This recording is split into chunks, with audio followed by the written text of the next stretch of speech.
The one thing जो आप हमेशा गारंटी कर सकते हो जब आप बिजॉय नाम्बियार की फिल्म देखते हो वो ये है कि वो विजुअली हमेशा कुछ ना कुछ स्ट्राइकिंग क्रिएट करते हैं, कंटेम्प्रेरी और जेन्युइनली एस्थेटिकली प्लीजिंग। लेकिन उनकी फिल्म्स के साथ एक क्रिटिसिज्म हमेशा अटैच रहता है कि टेक्निकली प्रोफिशिएंट होने के बावजूद उनकी फिल्म इमोशनली डिस्टेंट फील होती हैं। अब क्या तू या मैं के साथ भी वही प्रॉब्लम है और क्या तुम्हें ये फिल्म देखनी चाहिए? चलो बताता हूँ। तू या मैं एक रीमेक स्टोरी है 2018 की थाई मूवी द पूल की, जिसका हिंदी डब्ड वर्जन यूट्यूब पर फ्री में अपलोडेड है। मैंने तू या मैं देखने से पहले वो भी देखी सो दैट मैं क्लियर डिसीजन और दोनों के बीच डिफरेंशिएट कर सकूं। तो मूवी का प्लॉट बताऊं तो इसमें आदर्श गौरव प्ले कर रहे हैं MC स्टैन का character as is a rapper from Nalasopara with 20K followers, जिसका स्टेज नेम है flow. And Avani Shah played by Shanaya Kapoor, जो कि एक rich brat influencer with 2 million followers. तो फर्स्ट हाफ में हमें ये दिखाते हैं कि कैसे Adarsh Gourav wants to collab with Shanaya, जिसके लिए वो खुलेआम शनाया को डेस्परेटली बाइक से पीछा करता है। उसे हैरेसमेंट नहीं बोलते। खैर, कैसे ये अनलाइकली बॉन्ड यानी 20 फुट के पूल में क्रोकोडाइल के साथ फंस जाना, वही तू या मैं का बेसिक प्रीमाइस है। कैसे दोनों सिचुएशन में पहुंचते हैं और कैसे वहां से एस्केप करते हैं, यही मोर और लेस इस फिल्म का सेकंड हाफ का स्ट्रक्चर है और प्रोबेबली उसका बेस्ट पार्ट भी। दोनों को कैरेक्टर्स फर्स्ट हाफ में इतने अनोइंग है ना, मतलब आदर्श को जो छपरी कैरेक्टर मिला है ना, he played it well but no one can connect from him. On the other hand Shanaya ने खुद को ही प्ले करा है आई गेस। मतलब फर्स्ट हाफ उसने 2 एक्सप्रेशन में ही निकाल दिए। पता नहीं आंखें बंद करके पाउट करने को कौन सा एक्सप्रेशन कहते हैं। मतलब पूरे फर्स्ट हाफ में मजाल है कोई और एक्सप्रेशन निकल ही गया हो। And her accent is atrocious, जैसे वो चिल्ला कर लड़ने को बोलती है, चिल्ला कर लड़ रहे हैं। दोनों की बैक स्टोरी इतनी क्लीशेड तरीके से लिखी गई है जैसे आदर्श गौरव के पापा उसे बचपन में छोड़कर चले गए थे क्योंकि उनकी मम्मी के साथ लड़ाई होती थी। On the other hand Shanaya के मम्मी पापा कार एक्सीडेंट में मारे जाते हैं, पर वो बच जाती है क्योंकि उसे स्विमिंग आती थी। Story back and fourth non linear वे में चलती है, जहाँ एक तरफ से बिफोर शॉट्स दिखाते हैं और दूसरी तरफ करंट में ये दोनों पूल में कैसे फंसे हैं। एक दो POV शॉट्स काफी अच्छे लिए गए हैं, like when he tries to pick up a ladder. Second half में फिल्म काफी बेटर हो जाती है, जहां स्विमिंग पूल वाली स्टोरी चलती है जिसमें दोनों क्रोकोडाइल के साथ फंस जाते हैं। पर इसमें इतने लूप होल्स है, लूप होल्स छोड़ो पूरे गड्ढे हैं। जो ओरिजिनल द पूल मूवी थी पूरी 1 वीक की स्टोरी थी, तो उसमें धीरे धीरे बारिश के पानी से पूल भरता है क्योंकि वो 1 वीक तक चल रही थी स्टोरी, और ये स्टोरी बस 24 घंटे की है। एंड गॉड नोस कौन सी बारिश हो रही है कि 20 फीट का पूल आधे से ज्यादा भर जाता है बारिश से। और लीड्स को जो प्लॉट आर्मर दिया है, मजाल हो उन्हें कुछ भी हो जाए, मतलब और लोगों को मगरमच्छ लिटरली चेस कर करके मार रहा है और एक सीन में वो आदर्श की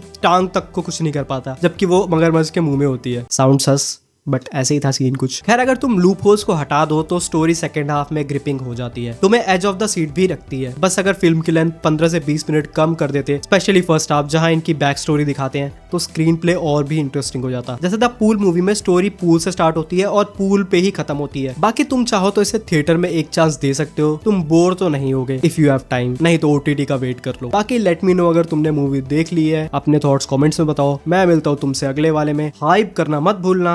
बाय।